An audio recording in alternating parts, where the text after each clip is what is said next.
For this video, I'll be installing Visual Studio Code, and this changes every year, so I'm kind of expecting to be a little surprised at points, but the basics should be the same, so just go to Safari, Visual Studio Code, and just follow. The first part is the same for any software, just following the download buttons. Now, what Visual Studio Code is an integrated developer environment where you can run your Python code, you can run R code or other programming languages, any other programming language.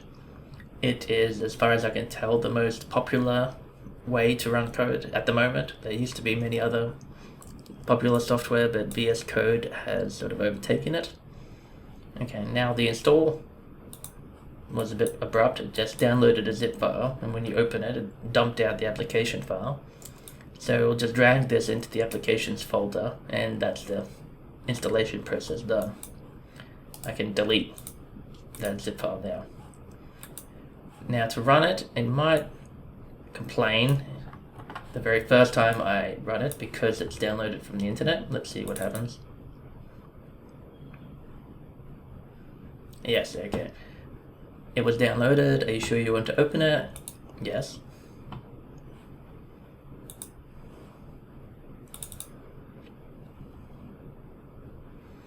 Okay, now these AI features inside of VS Code are extremely useful.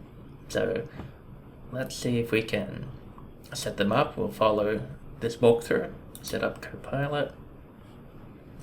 Sign in to use Copilot for free. Okay. Sign in with GitHub. Okay.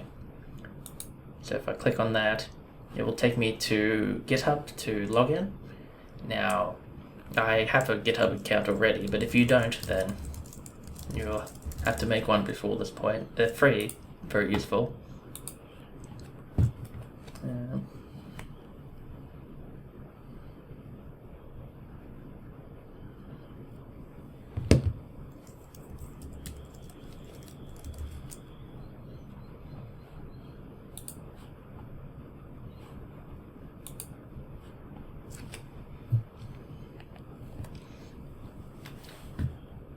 Okay, that was pretty easy. What other permissions does it want? Find devices on local networks. Well, whatever. You probably don't need that. Okay. So it's opened up a chat on the right. Let's just ask it something to see if it's working.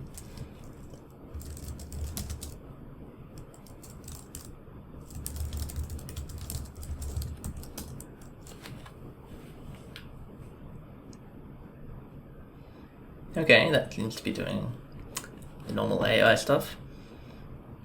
Okay, we've installed our AI. We can change the theme. I won't go through that.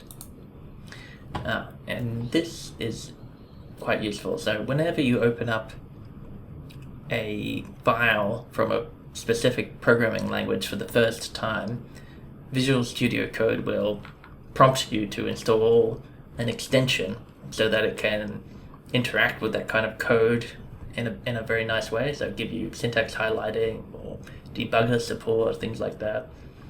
Now you could probably proactively go and find all the extensions yourself that you might ever need, but I just let them suggest them to me, so I won't do that. Yes, you can change your settings. So this is probably useful, but I won't go through that now. Okay, now we have Visual Studio Code. This is sort of the normal starting point when you open it up. What I'll do is I normally open a folder to work in, and for the first time on a Mac, I try to open the home folder for myself. Now the reason for that is that it'll open a bunch of permissions asking me, okay, is Visual Studio Code allowed to open this folder and that folder? And I normally want to be able to open any folder, so I open the home folder, and that sort of kicks off a stream of these. So I go desktop allow, documents allow, downloads allow, OneDrive allow, other apps allow. And then VS Code itself wants to know, can we trust files sit here? So yes, because I'm writing the files. And on the left I can see all the different folders and the files inside them. And here, if I want to make a Python file, let's see what happens. Okay, that wasn't what I expected. Okay, let's say I want to make a hello.py Python file on my desktop. Create file. Okay, now because it's seen that I've opened a .py file, which is the extension for Python, it's recommended, okay, looks like you're using Python. Do you want the Python extension? Yes, I will install that.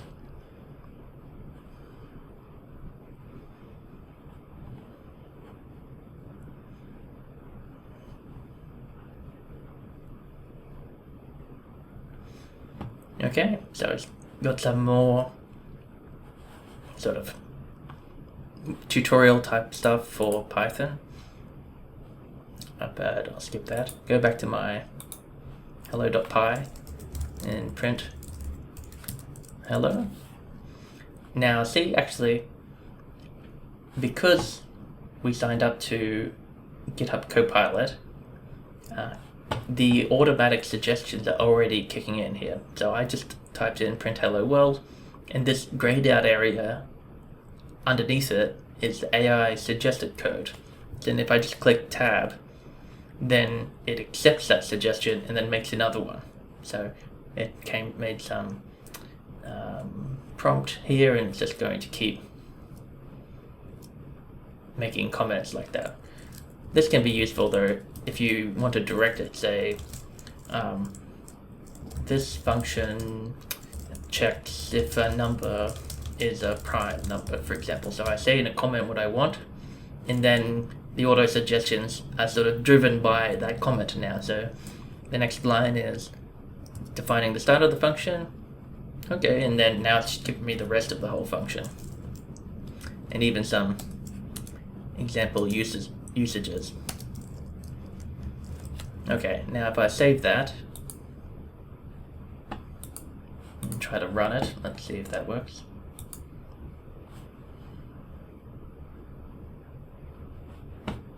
Okay, we get the hello world, and that 29 is a prime number, which seems legit. We can see that it's using the Python. Actually, it wasn't using the Python that I wanted. At first, it was using one that was in the main installation of the Mac. So if we want to change which Python gets run there, the way to do it is if you type Command P. Okay, that's not it. Sorry, Command Shift P. We get this menu here, and we can start typing things to change settings. So Python related ones. The one that we want is called like Select Interpreter. So select, that means which version of Python do we want to be running, and it shows you all the different ones that are installed. And this one here by Anaconda is actually the one that we want. So now it's remembered for this file. If I close that terminal and hit run again, it's going to call the Anaconda Python, which is important if we needed to, for example, to load some packages that are only installed in the Anaconda version, but not installed in other versions, for example. What else is there? Normally I wouldn't be interacting too much with raw Python scripts like this. For data science, I'm normally using Jupyter Notebooks. So Control-Shift-P again. We get this command palette, and I can just start typing a new Jupyter, and it's already suggesting create a new Jupyter Notebook. If I click that, I've got one here. It's not saved yet. Let's say let's do 1 plus 1 in this cell and hit run. And okay, now just like before when we opened the Python file for the first time, it wanted to install an extension for Python. The same thing for the Jupyter. It needs to install some kind of extension for Jupyter. Okay, it looks like it's making me click the install button this time. Yep. Okay, let's go back. Now if I click run again, let's see what happens. Okay, so it needs to again figure out which Python installation do you want to run the code, and we'll click Python environments, and here is the base environment from Anaconda. So this is the one that I'll be using. Click on that, and the part on the right here is updated as well to show that we're using the base environment from Anaconda. VS Code has a habit of just popping up random stuff in the bottom right here. The vast majority is useless, so just click to ignore it. Okay, but that actually ran the code now, so for numpy is np. Wow, okay, that's starting to get annoying. So this particular pop-up is because I've opened the home folder, so maybe what I'll do is I'll save this notebook, and then instead of having this whole home folder open, I'll go open folder, go to desktop, and now it's only showing me all the files on the desktop here, so that annoying pop-up won't keep happening. Now let's get AI to create some plot using Matplotlib, and then I'll just use auto-generated code to see what it comes up with. I just want to show you what a plot looks like in here. So here to run that cell, instead of clicking the plus button, I use Shift Enter. I get the pop-up here again saying which kernel should I be using, Python environment, Anaconda base. Okay, now it's running.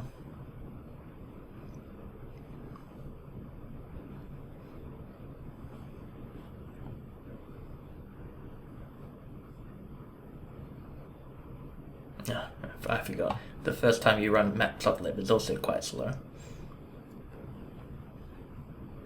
Okay, now we can see kind of the point of these Jupyter Notebooks. You can mix together code and then outputs and even markdown cells. So this is some header, here's some math,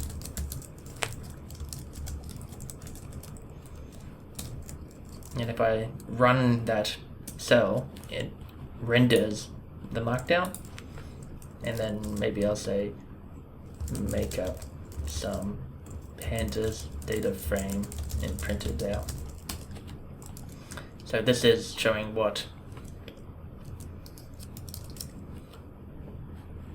and that's a bad example.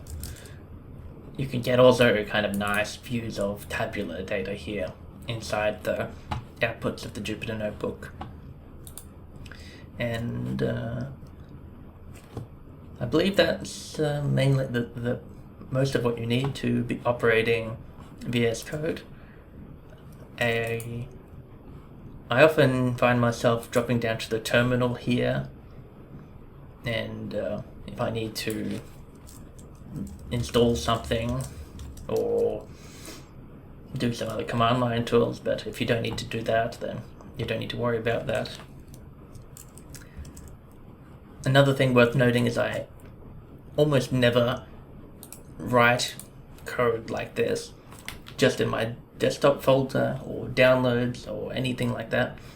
I'm 99% of the time working within a Dropbox folder or a OneDrive folder.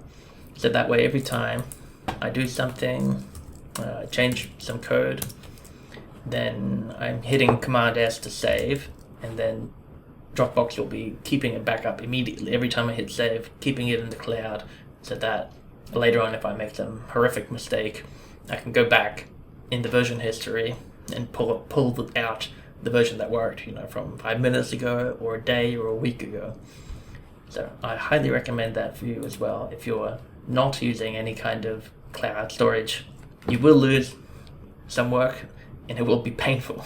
You will lose hours worth of work one day, guaranteed, and it will be painful. I'm telling you from experience.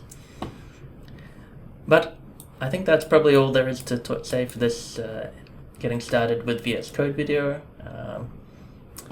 I'll keep going with other installation videos and other Python data science setup videos, but that's all for now.